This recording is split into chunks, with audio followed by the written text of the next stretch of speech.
আদি কর্মযোগী অভিযানের অঙ্গ হিসেবে রাজ্য স্তরের ওরিয়েন্টেশন প্রোগ্রাম এবং স্টেট প্রসেস ল্যাবের আজ আনুষ্ঠানিক উদ্বোধন হয়। মুখ্যমন্ত্রী ডাক্তার মানিক সাহা কর্মসূচির সূচনা করে জনজাতিদের উন্নয়নে সরকারের গৃহীত পদক্ষেপগুলো তুলে ধরেন। একটি প্রতিবেদন। চলতি বছরের 10 জুলাই থেকে সারা দেশে আদি কর্মযোগী অভিযান শুরু হয়েছে।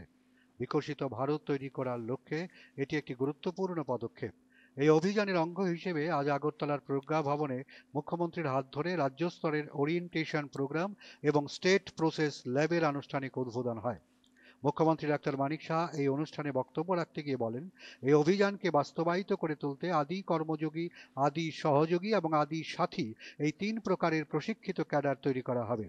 তিনি জানান, প্রতিটি জনজাতি অধ্যুষিত গ্রামে একক পরিষেবা কেন্দ্র তথা আদি সেবা কেন্দ্র এবং জনজাতি গ্রামগুলোতে সেবার সময় এবং সেবা দিবসের মতো কর্মসূচির আয়োজন করা হবে বলে তিনি জানিয়েছেন। যারা সেবামূলক কাজ করেন এবং শিক্ষিত যারা জনজাতি যুবক আছে তাদেরকে একসাথে করে একটা অ্যাওয়ারনেস ক্যাম্পেইন করা, শিক্ষা, স্বাস্থ্য এবং বিভিন্ন ইনোভেটিভ আইডিয়া উনাদেরকে একসাথে করে সাধারণ মানুষের কাছে নিয়ে যাওয়া, দ্যাট ইজ কল্ড আদি সহযোগী। রাজ্যে এই অভিযানের মধ্য দিয়ে 8 জন স্টেট মাস্টার ট্রেনার, 40 জন ডিস্ট্রিক্ট মাস্টার ট্রেনার এবং 260 জন ব্লক মাস্টার ট্রেনার নিয়োগ করা হবে বলে মুখ্যমন্ত্রী জানিয়েছেন। মুখ্যমন্ত্রী উন্নয়নের উৎকর্ষতা বজায় রেখে কাজ করার জন্য আধিকারিকদের পরামর্শ দিয়েছেন।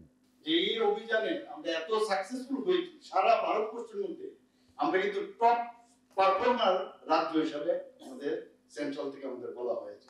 আমরা ত্রিপুরা, বিকশিত ত্রিপুরা 2047 সেটারও কিন্তু আমরা টার্গেট করেছি। আপনাদের ছাড়া সেটা কোনোদিনই সম্ভব হবে না। স্টেট প্রসেস ল্যাবের উদ্বোধনের ফলে প্রশাসনিক কাজে আরো গতি আসবে বলে আশা প্রকাশ করেছেন জনজাতি কল্যাণ মন্ত্রী বিকাশ দেববর্মা। স্টেট প্রসেস ল্যাব এটি রাজ্যের প্রশাসনিক কর্মকাণ্ডকে আরো গতি ও মানসম্পন্ন করে তোলার জন্য এক অভিনব উদ্যোগ দেখান।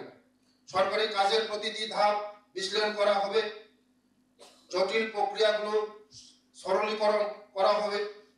আদি কর্মযোগী অভিযান জাতীয় স্তর থেকে পঞ্চায়েত স্তর পর্যন্ত প্রশাসনিক ব্যবস্থাকে শক্তিশালী করবে এবং একাধিক বিভাগের মধ্যে সমন্বয়ে নিশ্চিত করবে। দূরদর্শন সংবাদ, আগরতলা।